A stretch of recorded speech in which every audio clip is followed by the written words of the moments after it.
ഇന്നത്തെ വീഡിയോയിൽ ഒരു പട്ടിക്കുട്ടീനെ എങ്ങനെ വരയ്ക്കാമെന്ന് നോക്കാം. ആദ്യം തന്നെ നമുക്കൊരു ഓവൽ ഷേപ്പ് വരച്ചിട്ട് സ്റ്റാർട്ട് ചെയ്യാം.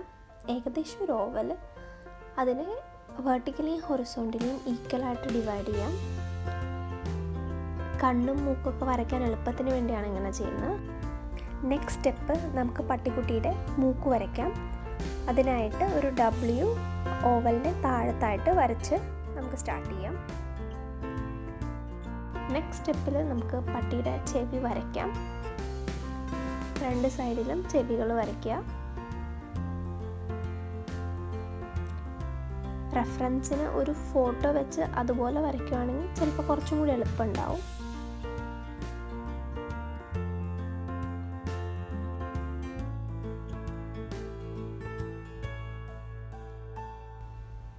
നെക്സ്റ്റ് സ്റ്റെപ്പിൽ നമുക്ക് രണ്ട് സൈഡിലായിട്ട് കണ്ണുകൾ വരയ്ക്കാം.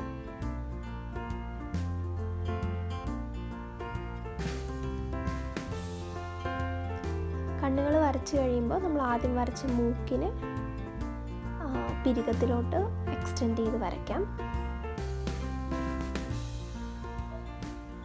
നമ്മൾ മൂക്ക് ഫുള്ള് കംപ്ലീറ്റ് ചെയ്തിട്ടില്ല, അത് നമുക്ക് ചെയ്യാം. കണ്ണിനകത്തുള്ള കൃഷ്ണമണികൾ രണ്ടും വരയ്ക്കാം. നെക്സ്റ്റ് നമുക്ക് മൂക്ക് കംപ്ലീറ്റ് ചെയ്യാം.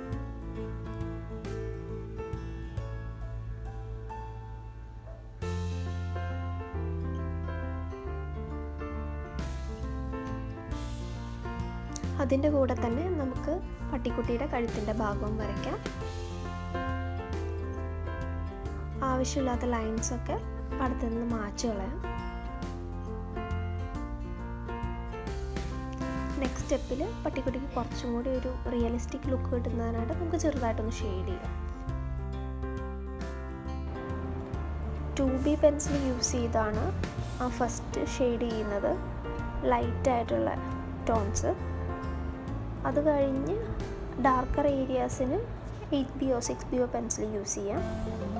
ഒരു ഫോട്ടോ എപ്പോഴും റെഫറൻസിന് വെക്കുവാണെങ്കിൽ ഷെയ്ഡിങ് ചെയ്യുന്ന സമയത്ത് എളുപ്പമുണ്ടാകും. അത് നോക്കി ലൈറ്റായിട്ടുള്ള ഏരിയാസും ഡാർക്കായിട്ടുള്ള ഏരിയാസും ഷെയ്ഡ് ചെയ്താൽ മതി.